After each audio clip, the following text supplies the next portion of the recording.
नमस्कार साथियों, मैं मनीष भारती संस्कृति पीसीएस प्लेटफॉर्म पर आप सभी का स्वागत करता हूं। साथियों, जैसा कि आप जानते हैं 71वीं बीपीएससी प्रारंभिक परीक्षा को ध्यान में रखते हुए हम लोग लगातार करंट अफेयर्स का रिवीजन कर रहे हैं। लेक्चर नंबर 40 तक हम सफलतापूर्वक पहुंच चुके हैं। यहां पर जो है हम लोग क्या करते हैं, प्रत्येक दिन आप जानते हैं 10 टॉपिक लाते हैं, 10 क्वेश्चन तैयार करते हैं और एक क्वेश्चन आपको दिया करता हूं जिसका जवाब आप कमेंट बॉक्स में लगातार दे रहे हैं। अब यहां पर आपके लिए एक ऑफर है। देखिए, संस्कृति आईएएस के द्वारा अगस्त एंड ऑफर दिया जा रहा है जिसकी वैलिडिटी 25 से लेकर के 29 अगस्त तक है। यानी कि 29 अगस्त आखिरी तारीख है, समय कम है, थोड़ी सी तत्परता आपको दिखानी होगी। पीसीएस फाउंडेशन कोर्स की अगर चर्चा करेंगे तो फाउंडेशन कोर्स का तात्पर्य होता है कि प्रीलिम्स और मेंस दोनों ही सेगमेंट पूरी तरह से तैयार करा दिया जाएगा। मोर देन 60 to 75% तक का ऑफ आपको देखने को मिलेगा विभिन्न कोर्सेज पर, चाहे वो बीपीएससी के कोर्सेज हो, एमपीपीएससी हो, आरएएस हो। इस संबंध में विशेष जानकारी के लिए देखिए कॉन्टैक्ट नंबर दिया गया है 9555124124 या फिर ऑफिशियल वेबसाइट sanskritIAS.com। इस पर विजिट करके भी आप जानकारी ले सकते हैं। अब चलिए यहाँ पर पहले टॉपिक पर चलते हैं। पहला टॉपिक ठीक से पढ़ लीजिए और जब तक मैं क्वेश्चन समझाऊं तब तक यदि आपको प्रश्न का जवाब पता है तो आप कमेंट बॉक्स में लिखते चलिए। जैसे 1 का लिखेंगे A B C जो भी, फिर 2 का जो भी होगा, यानी कि 10 प्रश्न का जो भी आपको जवाब सही लगता हो वो लिखते चल रहा है। चलिए शुरुआत करते हैं। दूरसंचार, कंप्यूटर और सूचना सेवाओं में भारत का वैश्विक निर्यात बाजार में हिस्सा कितना है? प्रश्न को ठीक से समझ लीजिए। कहा गया है कुछ क्षेत्र में, वो क्षेत्र क्या कहा गया है? दूरसंचार, कंप्यूटर, सूचना सेवा। यानी कि देखिए ये तीनों चीजें जो है वह आप जानते हैं कि सर्विस सेक्टर के अंतर्गत आता है। इकोनॉमी के 3 क्षेत्र आपने पढ़ा है ना, तो ये जो सर्विस सेक्टर है उसके अंतर्गत की बातें किया गया है। इसमें कहा गया है कि भारत का वैश्विक निर्यात है ना, यानी कि एक्सपोर्ट की बात किया गया है। इंपोर्ट एक्सपोर्ट आप पढ़ते हैं ना, तो ये एक्सपोर्ट की बात यहां पर किया गया है और कहा गया है कि वैश्विक बाजार में भारत कितना प्रतिशत हिस्सेदारी अपना रखता है।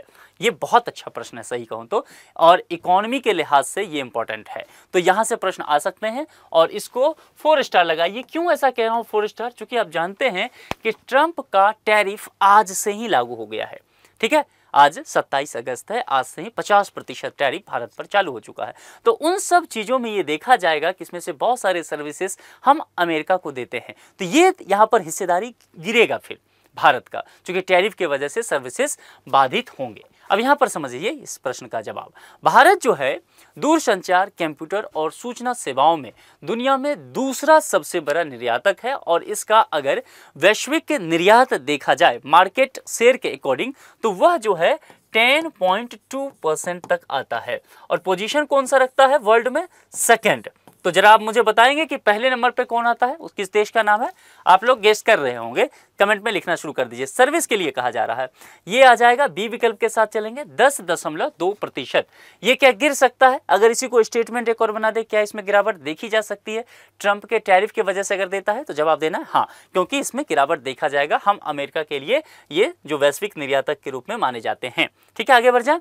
भारत दूरसंचार, कंप्यूटर और सूचना सेवाओं में वैश्विक निर्यातक के रूप में किस स्थान पर है? हालांकि ये मैं आपको पहले ही बता चुका हूं। अगर आप देखेंगे तो पिछले प्रश्न के जवाब देते हुए मैंने आपको कहा था कि ये विश्व स्तर पर देखा जाए तो भारत जो है वो सेकंड पोजीशन को लेकर के आता है और मैंने पूछा कि पहला पोजीशन क्या है, ये आप मुझे बताते चलिए। ठीक है, तो यहाँ पर दूसरा सबसे बड़ा निर्यातक बना है। वजह क्या है कि भारत की जो तकनीकी क्षमता है, आईटी सेक्टर्स जो है वह बेहतर काम कर रहा है। अब जैसे भारत का सिलिकॉन वैली कहा जाता है बेंगलुरु को, गुरुग्राम देखिए, नोएडा देखिए, ग्रेटर नोएडा देखिए, तो ऐसे हैदराबाद भी देखेंगे, चेन्नई देखेंगे, इस तरह के बहुत सारे ऐसे शहर पूरा का पूरा डेवलप हो गया है जहां पर तकनीकी क्षमताएं बेहतर तरीके से सर्विस में दिया जा रहा है। आईटी सेक्टर बेहतर हुआ है देश का, निश्चित तौर पर इससे हम मुंह नहीं मोड़ सकते हैं, तो ये अच्छी बात भी है।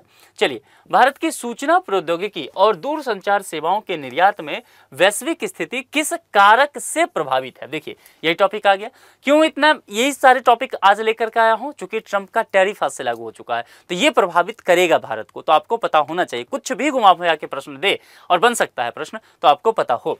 अब यहाँ पर देखिए क्या पूछा गया, भारत की सूचना प्रौद्योगिकी यानी कि आईटी सेक्टर को लेकर के, कम्युनिकेशन सर्विसेज को लेकर के बात किया गया है कि निर्यात में वैश्विक स्थिति प्रभावित हुई है, तो वो प्रभावित करने वाले कारक क्या है? क्या वो कृषि उत्पादकता की बात की जा रही है? बताइए, कुछ खुद सोचिए। सूचना की बात की जा रही है, भला एग्रीकल्चर कहाँ से आ गया? तो जाहिर सी बात नहीं होगा। खनिज संसाधन क्यों हम मिनरल्स की बात करेंगे, है ना, और क्लाइमेट चेंज क्यों इसमें हम बात करेंगे? सर्विस सेक्टर की बात है। अगर केवल कॉमन सेंस लगाएंगे तो इस प्रश्न के जवाब तक पहुंचने के लिए आपको किसी भी ज्ञान की आवश्यकता नहीं था, सिर्फ कॉमन सेंस और दूसरे पे चलेंगे।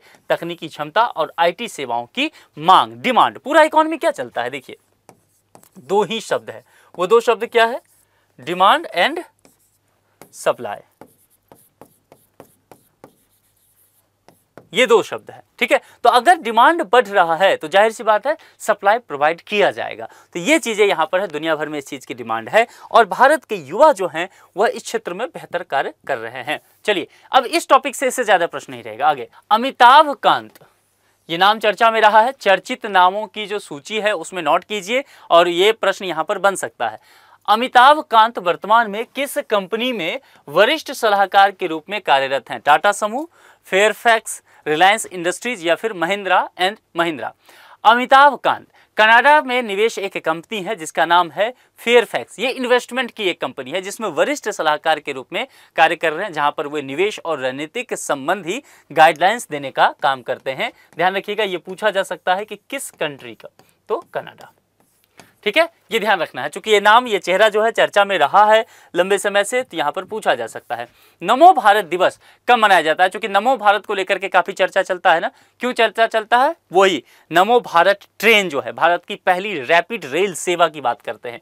तो नमो भारत दिवस कब मनाया जाता है ये आपसे पूछा गया। 2 अक्टूबर, 21 अक्टूबर, 26 जनवरी या फिर 15 अगस्त। तो यहाँ पर जो है 21 अक्टूबर 2024 को। तो यहाँ पर ईयर लिख लीजिए। यदि ईयर पूछा जाता है क्या हुआ था इस दिन, भारत की जो है पहली रैपिड रेल सेवा, जिसका नाम यही दिया गया शॉर्ट में क्या, नमो भारत।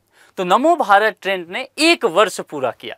अब ये जो 1 वर्ष पूरा हुआ तो इसी उपलक्ष्य में इसे नमो भारत दिवस के रूप में मनाया जाने लगा। किस तारीख को? 21 अक्टूबर को। एक कह सकते हैं एनिवर्सरी इसका पूरा हुआ था, ठीक है। आगे, मुंबई में 2050 तक कौन सा लक्ष्य निर्धारित किया है? मुंबई 2050 तक कौन से टारगेट को अचीव करना चाहता है? जरा देखिए यहाँ पर विकल्प के आधार पर। ऐसे प्रश्न से कुछ नहीं पता चलता है, ऐसे प्रश्नों के विकल्प को हमें देखना पड़ता है। क्या है?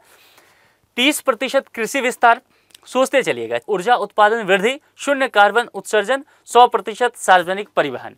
व्यवहारिक समझ, मैंने क्या कहा, कुछ प्रश्न 15 से 20 ऐसे रहते हैं 150 में जो केवल व्यवहारिक समझ से आपका काम चल जाएगा। अब जरा खुद सोचिए, मुंबई में भरा कृषि विस्तार कैसे हो सकता है? एग्रीकल्चर लैंड है वहां पर, टापू है मुंबई, तो जाहिर सी बात है ये तो ऐसे ही हटा देना चाहिए आपको। 40% ऊर्जा उत्पादन वृद्धि, ऊर्जा उत्पादन वृद्धि के लिए पॉसिबल है, लेकिन इसके लिए आप अगर 40% या 44% लिखा हुआ है तो 44% तक आप इसे को इंक्रीज करना चाहते हैं तो आपके लिए डैम वगैरह बहुत चाहिए, जो कि वहां पर पॉसिबल नहीं है। तो इतने ज्यादा वृद्धि नहीं देखा जाएगा। अगर यह भी टारगेट रखते हैं तो खत्म हो जाएगा। 100% सार्वजनिक परिवहन, पब्लिक ट्रांसपोर्ट क्या 100% हो सकता है? इम्पॉसिबल है, नेक्स्ट टू इम्पॉसिबल। तो जाहिर सी बात है अगर ठीक से आप विचार करेंगे तो शून्य कार्बन उत्सर्जन, 0 कार्बन एमिशन पर आप जाएंगे। तो मुंबई ने अपना टारगेट कब तक रखा है कि हम 0 कार्बन एमिशन कब तक ले आएंगे? 2050 तक पूरा करने का कोशिश करेंगे, यानी कि क्लाइमेट एक्शन प्लान एक तैयार किया गया है, ठीक है। तो वह मार्च 2022 में जारी किया गया था, जिसमें आपने देखा होगा कि उसके माध्यम से 2050 तक net zero green house gas उत्सर्जन का लक्ष्य रखा गया था। तो ये सी विकल्प के साथ आप लोग चलेंगे। अच्छा चलिए, लगे हाथ ये बता दीजिए, मैंने हालांकि बताया, आपको कई बार बताया है, ये तो मुंबई का टारगेट है, शून्य कार्बन उत्सर्जन। इंडिया का टारगेट क्या है? भारत क्या टारगेट लेकर के चला है कि किस ईयर तक हम 0 कार्बन एमिशन के टारगेट को अचीव कर लेंगे, ये बताया मैंने। तो जरा कमेंट बॉक्स में बताइए, आपका रिवीजन हो जाएगा। आगे बढ़ते हैं। प्रधानमंत्री मोदी ने गुजरात के हांसलपुर में किस वाहन का उद्घाटन किया है? चर्चा में है, ठीक है। और कहा जा रहा है कि आने वाले समय में ये पूरी तरह से भारत और भारत के साथ साथ देखा जाए क्योंकि यहाँ से एक्सपोर्ट भी होगा, तो जाहिर सी बात है मेक इन इंडिया का जो हम कॉन्सेप्ट लेके चलते हैं उसमें बहुत बड़े स्तर पर तब्दीली देखने को मिल सकता है। वह कौन सा रहा है? तो ध्यान दीजिएगा, मारुति सुजुकी। मारुति सुजुकी का पहला वैश्विक बैटरी इलेक्ट्रिकल व्हीकल, यानी कि BEV,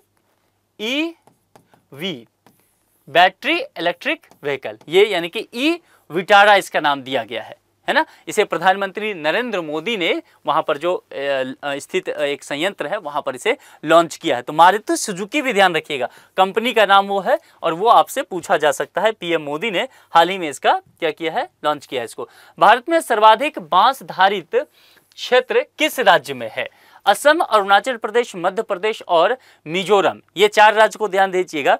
असम, अरुणाचल प्रदेश, मध्य प्रदेश और मिजोरम। होता क्या है कि जब भी बम्बूज का चर्चा आता है, बांस का, हम लोग का दिमाग नॉर्थ ईस्ट में जाता है। नॉर्थ ईस्ट के जो 7 सिस्टर्स है ना, वहां जाता ही जाता है, ठीक है। और होता क्या है कि फिर हम प्रश्न के विकल्प में देखते हैं, तो हम देखते हैं असम भी है, अरुणाचल प्रदेश भी है, मिजोरम भी हो। चलो इसी में एक में से टिक लगाते हैं, चांस लेते हैं, गलत हो जाएगा, क्योंकि सबसे ज्यादा जो है वो मध्य प्रदेश में है, एमपी में। सी के साथ यहां पर आपको चलना पड़ेगा। बांस क्षेत्र में अग्रणी राज्य में भारत में मध्य प्रदेश अपना स्थान लेकर के चलता है। अब ये सबसे महत्वपूर्ण प्रश्न, 5 स्टार लगाइए।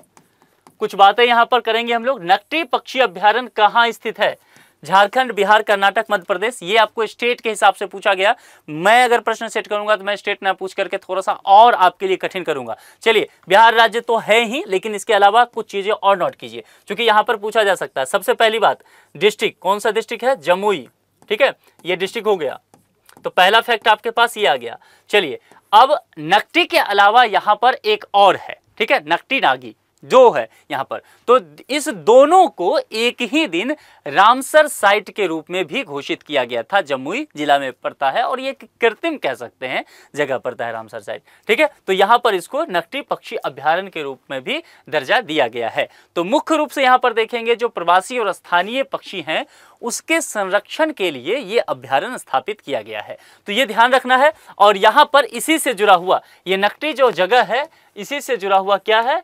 रामसर साइट, रामसर स्थल के रूप में हम जानते हैं। नकटी और नागी 2 है, 5 किलोमीटर के आसपास है। और वह जो है एक तरह से ये जो है वह रामसर स्थल वो कृत्रिम है, यानी कि प्राकृतिक नहीं है, ठीक है। इस बात का ध्यान रखना है आपको। और दोनों ही जमुई डिस्ट्रिक्ट में पड़ता है। तो नकटी पक्षी अभ्यारण्य और रामसर साइट दोनों पड़ता है, इसलिए मैंने कहा कि ये महत्वपूर्ण होने वाला है। जमुई डिस्ट्रिक्ट यहां पर ध्यान रखिएगा। अच्छा, बिहार में 3 रामसर साइट हैं, तो 2 तो मैंने बता दिया, नकटी और नागी जो जमुई में ही है, एक और है। चलिए हिंट दे देता हूं, बेगूसराय डिस्ट्रिक्ट में पड़ता है। अब नाम आपको बताना है कि क्या बेगूसराय डिस्ट्रिक्ट में वह कौन सा वहां पर जो है रामसर स्थल पड़ता है, क्योंकि 3 में से एक वही बच जाता है, 2 मैंने बता दिया। तो वह लिखना है। और कितने लोग वो देखने के लिए कभी जा चुके हैं या बेगूसराय के रहने वाले हैं, तो वो आप लिख करके बताइए। 15वीं सीनियर पुरुष राष्ट्रीय हॉकी चैंपियनशिप 2025, ठीक है। उसके अलावा पूछा क्या गया है, आयोजन किस राज्य में किया गया? स्टेट को लेकर के आपसे पूछा गया। पंजाब, उत्तर प्रदेश, मध्य प्रदेश और राजस्थान। देखिए, इस टूर्नामेंट का आयोजन जो हुआ है वह उत्तर प्रदेश में किया गया है, देश की सबसे बड़े राज्य में, ठीक है। तो ये ध्यान आपको रखना है। और इसके अलावा एक प्रश्न देता हूं जिसका जवाब आप मुझे कमेंट बॉक्स में लिख करके देंगे। बिहार के वैशाली जिले में स्थित प्राचीन बौद्ध स्तूप कहाँ, मतलब बौद्ध स्तूप कौन सा है? महाबोधि स्तूप, विक्रमशिला स्तूप, साकोरा स्तूप या फिर कपिलवस्तु स्तूप? ये प्रश्न पूछा जा चुका है पीवाईक्यू में, आप लोग पहले इस पर चर्चा कर भी चुके हैं। तो जरा इसका जवाब कमेंट बॉक्स में लिख करके देते चलिए। जरा मुझे ये बताइए कमेंट बॉक्स में कि 10 में से कितना सही हुआ आप लोगों का। और दूसरी बात, इस आखिरी प्रश्न का जवाब देना है। और एक प्रश्न मैंने आपसे बीच में पूछा था, अगर आपको ध्यान होगा, कि वो रामसर साइट कौन सा है बिहार में, एक और तीसरा रामसर साइट। और बीच में जो कुछ और प्रश्न पूछे थे, तो वो सब आपको बताना है। आप लोग की तैयारी कैसी चल रही है ये भी कमेंट बॉक्स में लिख करके जरूर बताएं। अभी के लिए इतना ही। अपना बेहद ख्याल रखें। जुड़ने के लिए आप सभी का बहुत बहुत शुक्रिया। Thank you so much.